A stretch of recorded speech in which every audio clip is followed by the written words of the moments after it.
नमस्कार। मैं आप सबसे कुछ बातें करना चाह रही थी।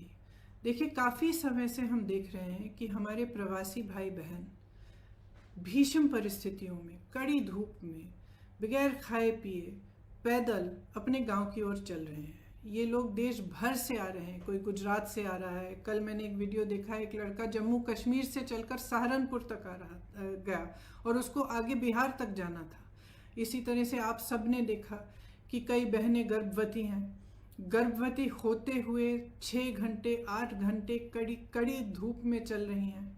कुछ लोग अपने बच्चों को गोद में लेके जा रहे हैं, कुछ टूटी हुई साइकिलों पर जा रहे हैं। एक और वीडियो मैंने देखा कि एक दादी दादा अपने पोती पोतों को उठाकर, इस तरह से दादाजी उनको उठाकर एक झूला सा बनाया था, उसमें उनको रख के उठाकर चल रहे थे।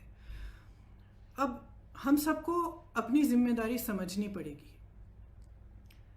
ये सिर्फ भारत के लोग नहीं हैं, ये भारत के वो लोग हैं जो भारत की रीढ़ की हड्डी हैं, जिन्होंने ये इमारतें बनाई जिनमें हम रह रहे हैं, जिनके खून और पसीनों से ये देश चलता है। हम सबकी जिम्मेदारी है इनके प्रति, मेरी है, आपकी है, सरकार की है, हर राजनीतिक दल की है।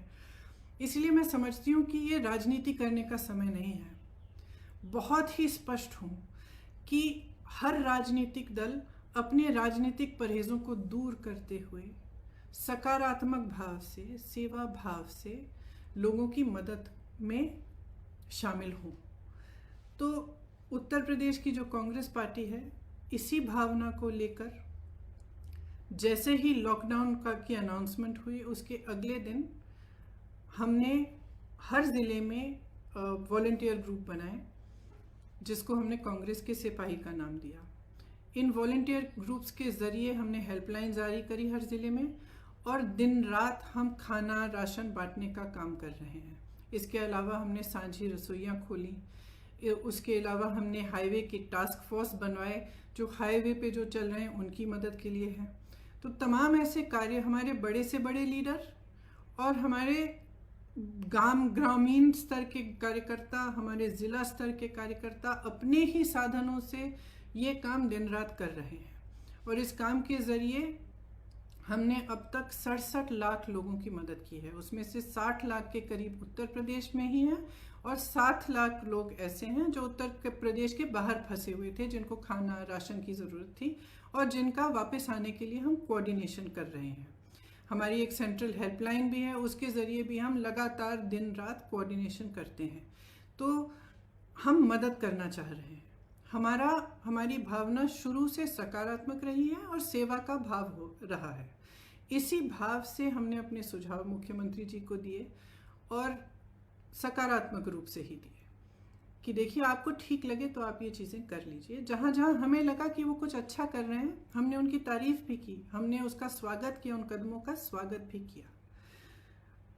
कुछ समय से हम कह रहे थे कि यूपी रोडवेज़ की जो बसें हैं उनको प्रवासी भाई बहनों के लिए उपलब्ध करा दीजिए, ताकि उनको जो पैदल चल रहे हैं वो बसों में बैठकर बसों में बैठकर सुरक्षित तरह से अपने घर गांव पहुंच पाए। तो हम काफ़ी समय से ये सुझाव दे रहे थे, ये मांग कर रहे थे। जब एक दिन कई हादसे हुए, कई एक्सीडेंट हुए, और हमने देखा कि यूपी की रोडवेज़ की जो बसें हैं वो अभी भी सक्रिय नहीं हुई हैं, तो हमने एक मुख्यमंत्री जी को एक चिट्ठी लिखी कि हम हज़ार बस को उपलब्ध करेंगे।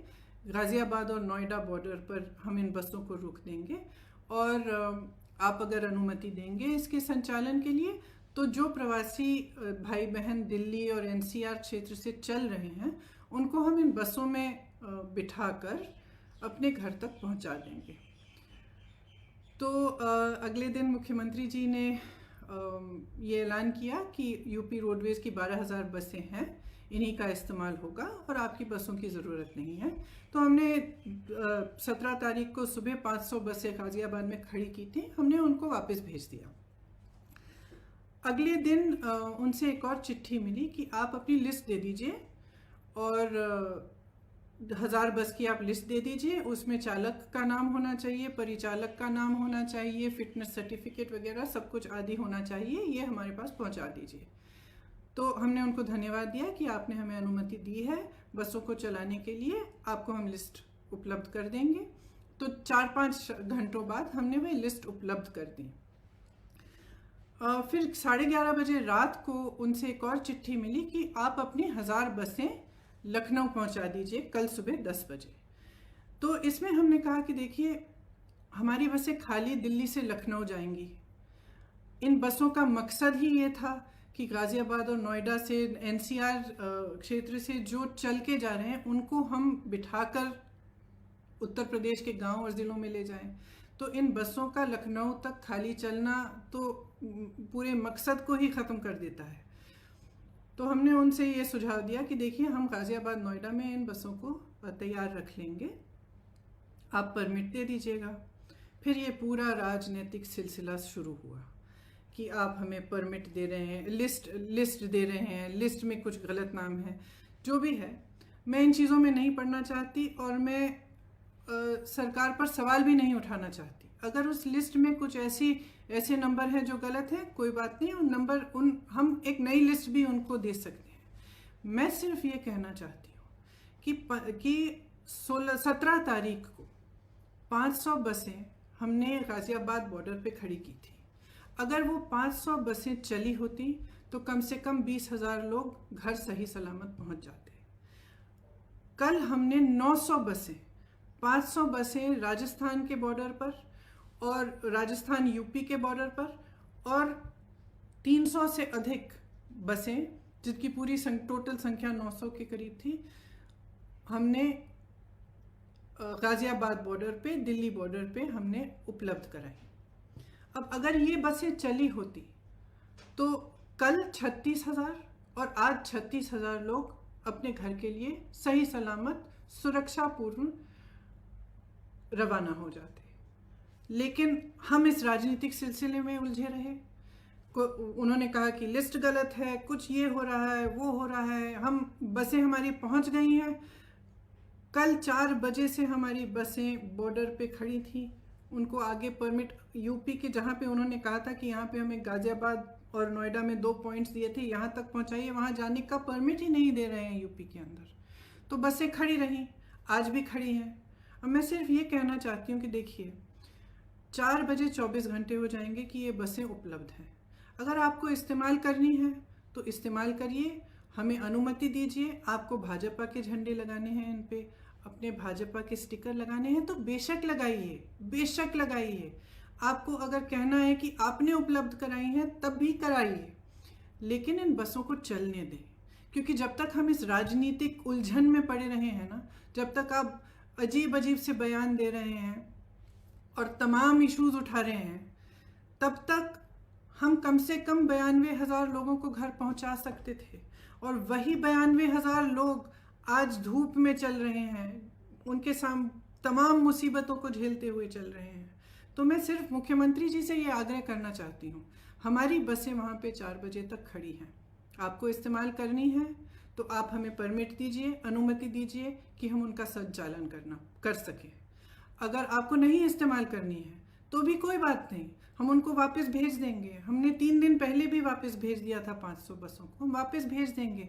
जिस तरह से हम लोगों की मदद कर रहे हैं, जिस तरह से हमारे लोग हर ज़िले में, हर शहर में, हमारे कार्यकर्ता प्रवासी भाई बहनों के और लॉकडाउन और महामारी से जो पीड़ित लोग हैं उनकी मदद कर रहे हैं, उस तरह से हम करते रहेंगे।